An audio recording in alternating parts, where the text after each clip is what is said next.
the Israeli government have brazenly, publicly and openly declared their intention to commit a war crime and have commenced that war crime against the people of Gaza, saying that they intend to starve of food, electricity, water 2.2 million people.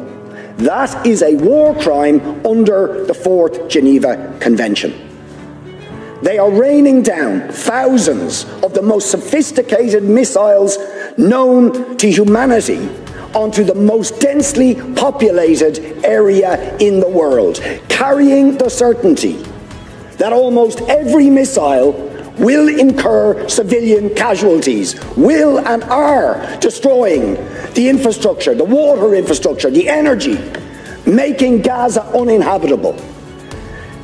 And using, in very credible reports, as they did in the past, chemical weapons, white phosphorus, being used by Israel. And you try to suggest there is some symmetry, some equivalence between the actions of Hamas and what Israel has been doing to the Palestinians for decades.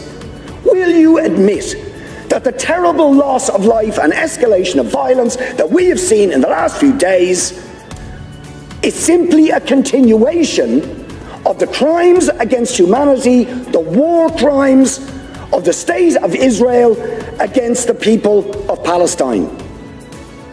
And it's not me saying this. You have, or you should have read, the reports of Amnesty International, which we asked you to read and act on Human Rights Watch, on the UN Special Rapporteur to Palestine, on the UN Human Rights Council, on the issue of Palestine.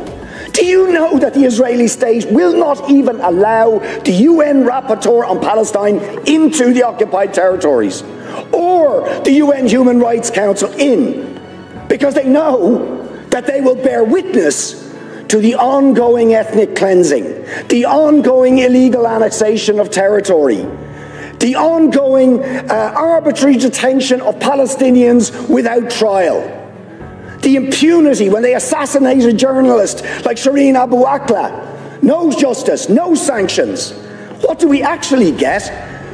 The head of the most powerful state in the world, while Israel is threatening to commit war crimes against Israel, says we're going to give them more weapons and arms. We support them absolutely.